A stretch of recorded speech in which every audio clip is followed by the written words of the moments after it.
Coming up to the end of another console generation, it's always interesting to take a look back at the start, seeing the design trends that stuck, the ones that didn't, and how well each company stuck to their respective goals in the years that followed.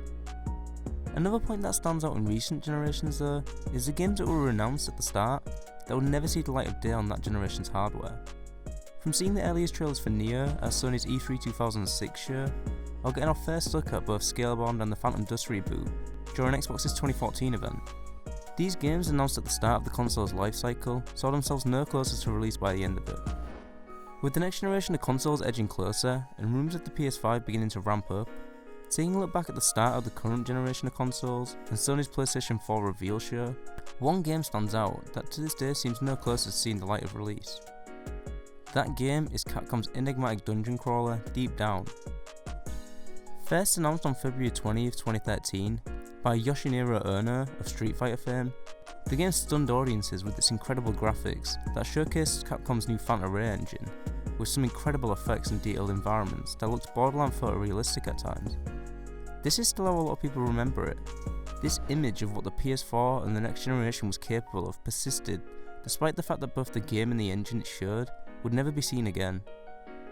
5 years later, and that promise seems like little more than a folktale, whispered in quiet corners of the internet, as the dungeon crawler that Capcom announced, before it faded away again into obscurity. And that's a shame, because despite this image that it is being remembered for, what makes Deep Down so fascinating to me all these years later, are the details revealed after the game's famous showing. The detail of Deep Down's setting, and just what the game was, showed a product unlike anything else, something truly unique, and in typical Capcom fashion, something completely strange. So let's take a look back, and talk about the development of Deep Down.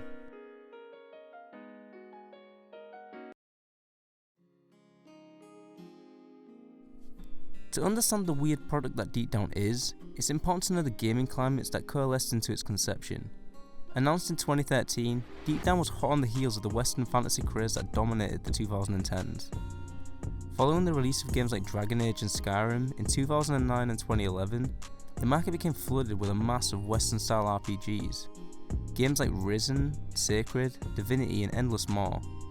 This period saw a big rise in prosperity for Western designs and ideas, not just in RPGs, but throughout all gaming genres. But when one side of the boat rises out of the water, the other sinks, and on the other side of the pond, the Japanese gaming market was taking a hit. With declining sales and turn-based combat systems falling out of favour, the period saw Eastern developers and publishers fail to find success, and a sad number of developers and publishers didn't survive the sharp decline. We first began to see this lagging behind at the start of the 7th gen, with attempts to breach the mainstream, like Capcom's deal with Mistwalker and acclaimed Final Fantasy director Hironobu Sakaguchi. Saw its games Blue Dragon and Lost Odyssey both failed to breach into the mainstream, and even led to the cancellation of the deal's third game, Cry On. This one in particular stings because it would have been a collaboration between Hironobu Sakaguchi and Nier developer Caviar. Yes, I'm still bitter about it. By the time of the Western RPG boom of the 2010s, Japanese companies and developers had pivoted almost completely to ape the style and trends of the West. For the most part, the games that came out of this period were terrible, taking away what made them distinctly Eastern, while failing to replicate the elements that made the Western design so good to begin with. This was mostly in regard to action games and shooters, however, and despite the largely negative impact of this weird period of gaming history, on the RPG side of things, the experiment worked better. It gave way to two games in particular, one being Demon Souls, the forefather of the venerable Souls series that would change the face of RPGs forever, and the other being Capcom's own Dragon's Dogma. A weird, disjointed and uneven game that took some inventive and creative risks in the genre, and gained a big cult following with its unique combat system and deep mechanics, with many gaming fans even now singing its praises and still clamouring for a sequel.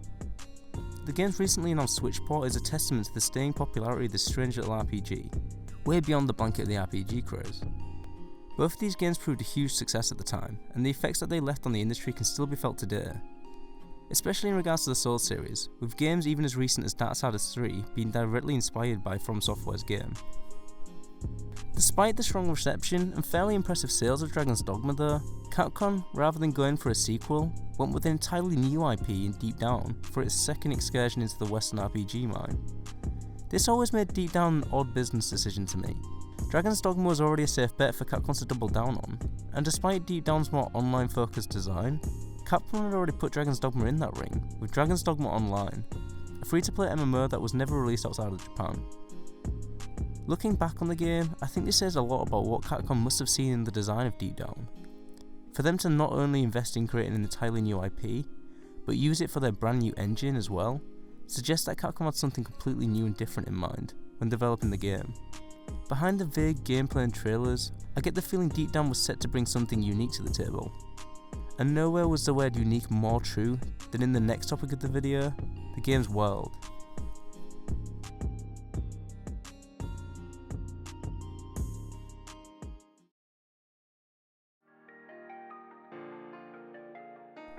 No matter how many generic Western ideas or trends Eastern developers take on in their games and products, they never fail to make them distinctly Japanese. Whether it's the goofy J-Rock song that plays at the start of Dragon's Dogma, the guerrilla soldiers in Mind Jack, or the ridiculously over-the-top spectacle of Vanquish, they always retain something distinctly Japanese in their design. When Deep Down was announced, there was something distinctly odd about how distinctly normal it was. It was absent of any weird or eccentric elements that made it hard to discern as a Japanese product. So it almost felt comfortably expected when a few months later, details of Deep Down's setting were revealed. As if realising the unsettling normality of its game, Capcom announced that despite its fairly typical medieval fantasy world, Deep Down was in fact set in a futuristic New York in the year 2094. Taking a leaf straight out of Ubisoft's well-worn Assassin's Creed hat, Deep Down focused on a group called the Ravens, an organisation who have the ability to retrieve historical memories from entering ancient artefacts and relics using futuristic technology. The game's story, at least in the state we last saw it, focused on a specific set of artefacts from an unknown civilization in Bohemia in the Czech Republic around the 15th century. These sections would make up the medieval fantasy sections that the game is known for. More surprising than the announcement, we actually got to see the game's future setting in one of the few gameplay trailers shown of the game. While this odd world choice seems like nothing more than a pointless way to make the game unique, coupled with another of Deep Down's oddities, it actually opens the game up to a vast opportunity for settings and locations. Similar to the series it's drew clear inspiration from, Deep Down's future setting and the Raven's memory diving mechanic means its gameplay could go pretty much anywhere throughout history, and that's a powerful narrative and gameplay mechanic to have. But with that, we come to another unique element of Deep Down's design. With its world set up like a platform for exploits and settings of its fantasy gameplay, how would Capcom design the game's structure and systems to accommodate an iterative system? Throughout this video, you'll begin to see a pattern emerge around the development of Deep Down. Each of its elements reflect a reaction to the gaming climates of the time. Similar to the Western reaction leading to the game's development, its monetization design was a reaction to the rise of free-to-play games around 2013 and 2014. Though during the 7th gen most AAA devs had stuck with console-based traditional premium designs, the slow rise of free-to-play games on the PC throughout the mid-2000s saw a considerable rise to prominence with the 8th generation, as it began to take its steps into the console market. With games like Warframe, DC Universe Online and War Thunder, all launching with the PS4 in winter 2013. The model had now gained the attention of the mainstream and big companies began to pivot to enter the market as well. Though most devs took the mobile or freemium route, creating mobile spin-offs of their games and franchises, or offering unique monetization models for the releases, Capcom's dip into the model was far more ambitious. With Deep Down, Capcom was creating a big budget AAA first-party dungeon crawler from the ground up on a brand new engine. It was a big risk even despite the model's success, that no other AAA company was willing to bank on like Capcom was. This is to me one of the most fascinating factors about Deep Down, and coupled with its setting, what keeps me coming back to it years later. Seeing how a developer like Capcom would have been able to innovate and build on a free-to-play game, their expertise and design principles. As Deep Down was a co-op experience over the typical multiplayer or MOBA setup for free-to-play games, it would have likely had more to do with Digital Extreme's Warframe in terms of content and monetization. Coupling that with the similarities to Dark Souls gameplay-wise, makes Deep Down a seriously interesting prospect. Or maybe we'd just end up with an anemic content system like Destiny, who knows. While we never found the exact details of the game's free-to-play systems, in an interview in 2013, Deep Down's producers said the game was focused on keeping players coming back with iterative gameplay and content drops. Similar to most free-to-play systems, the base game is free with items and premium currency being the game's form of monetization. And that, unfortunately, is about all we really know in regards to the kind of product Deep Down was. A a rare and enigmatic example of a AAA developer trying to keep ahead of the market and build a free-to-play game specifically designed for consoles. And for the most part, barring my previously covered dust, it still is. And maybe that says a lot about why it isn't here now.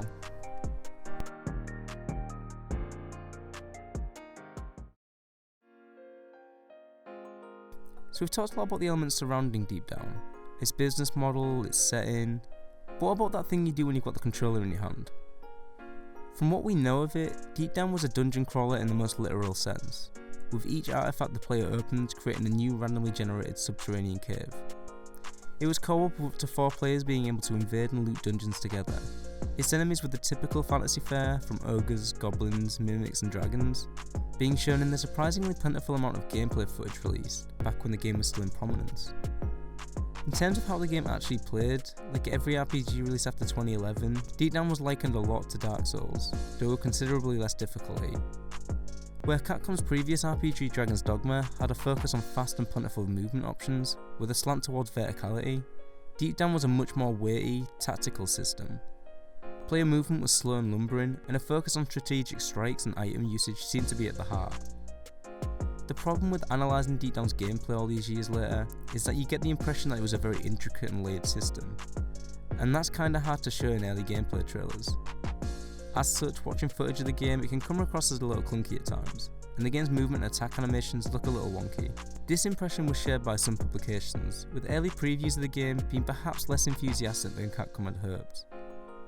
Though despite it being hard to judge from videos we've seen, I'm willing to wager that what Capcom was doing here was something unique, based on the developer's pedigree alone. Capcom doesn't make bad combat systems. This is the same company who created character action, who created survival horror, and in that same franchise reinvented action games.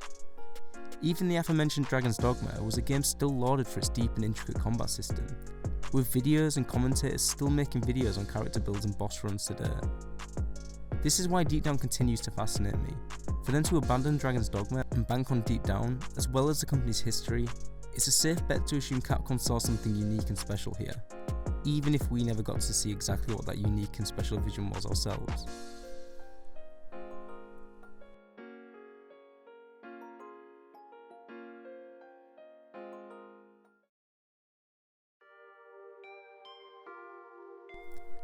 And all of that leads up to the golden question: what happened to Deep Down?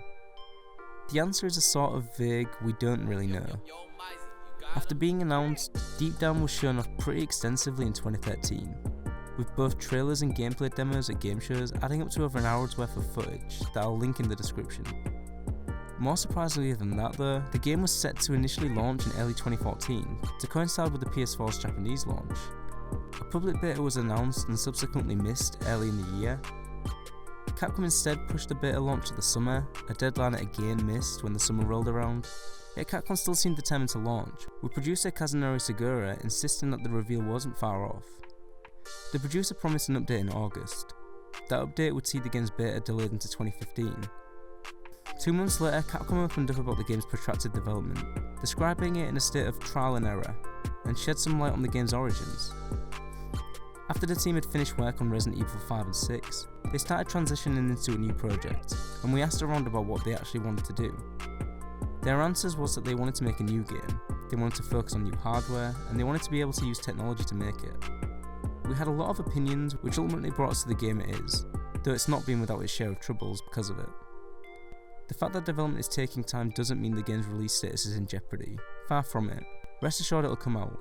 Eventually we'll be able to find our groove, and then from there, development will progress at a breakneck speed.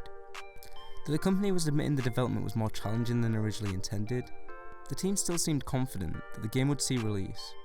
Between this update in October 2014 and March 2015, this optimism seemed to have soured. Talking to video gamer, Takuri Miyashita spoke surprisingly candidly about the troubles the company was having developing the game, saying, "We're still facing a lot of challenges. For starters, there's the whole process of developing games for the newest next generation consoles. Every solution we come up with seems to create more problems than it solves. So it has really been one step forward and 2 steps back the whole way. On top of all that, we had to tune up the servers for the online management aspects. We had a really hard time trying to develop a game that combines all the elements. In that same interview, he spoke about the game's projected 10-year plan and business model, focusing on monthly updates that would give the game legs and staying power to support a free-to-play system. It seems that trying to sustain this content model was at the heart of a lot of the game's development issues, as the team agonised to create a game that would last and wasn't just amusing. It's clear that things changed for Deep Down behind the scenes, with the overall focus of the game and the fundamental elements being changed. Yoshinori Ono's final word on the project being, "We're thinking about showing something that will look completely different from what we've previously shown, although it might be a while from now." And sadly, that's kinda where the story ends with Deep Down. Capcom would give fewer and fewer updates as 2015 went on, and by 2016 wouldn't mention the game at all. As of 2018, the last update we had on the game was a trademark extension filed by Capcom. While this isn't of much note on its own, since the authority requires fillers to show good cause for extensions beyond 6 months, this would suggest that Capcom isn't just protecting assets, and that the game is still in active development. Unfortunately, that small piece of conjecture is for the last 2 years the only info on Deep Down. In the gaming landscape, the game is remembered as little more than an impressive tech demo, showing the power of the PS4, and the game engine it ran on as little more than a distant memory of the beginning of Sony's next gen of consoles.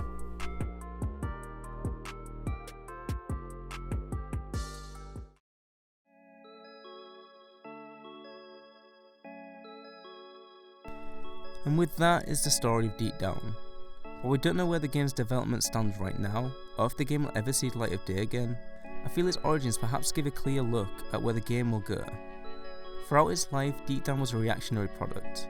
Whether in its inception amid the rocky markets of the 2010s, or its business model being a reaction to free-to-play's prominence, Deep Down has been a product that has been informed by the financial and gameplay climates it's existed in. Since the early days of its inception, the gaming landscape has shifted massively.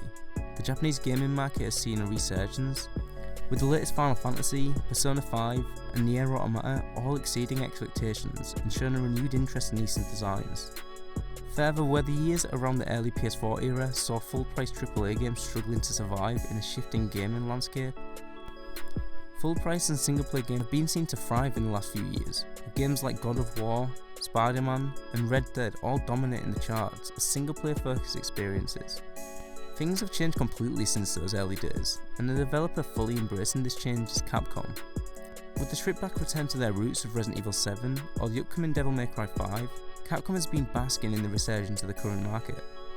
Is it possible that similarly Deep Down has spent the last few years evolving yet again to fit these changes, and will finally return as a single player or full price game, ditching the design trends of its previous years? It's my hope that rather than dying in the shadows, Deep Down has instead been preparing and changing to return in the new and more focused form. Deep Down's development time is edging on 7 years now, and while in the past this level of development hell generally meant 2 options for a game, either a quiet cancellation or a disappointing release. After all, games like Duke Nukem Forever showed just how deep the scars of protracted development could run. This gen saw the release of 2 games that bucked that trend, with the release of the long-awaited Final Fantasy 15, formerly Versus 13, and The Last Guardian. Games announced an entire console generation earlier, and rocking 10-year plus development times. This opened up a third option for games stuck in development hell. While neither of the 2 games are perfect, both games have made it into my crying like a little bitch list, being 2 games that despite a couple issues had stories, mechanics and worlds worth more than technical prowess or polish. This is why despite Deep Down slipping into obscurity, I still hold the light on for it. Capcom's ambitious showcase for a new generation was a unique and different game that continues to fascinate me to this day. With the 8th generation slowly coming towards its end, and the next batch of consoles looming, a full console generation will have passed since Deep Down was announced. Will Deep Down reappear at the reveal of the PlayStation 5, showing a new ambition and vision for the next gen of consoles? Only time will tell, but until the day Deep Down returns, it will remain in development.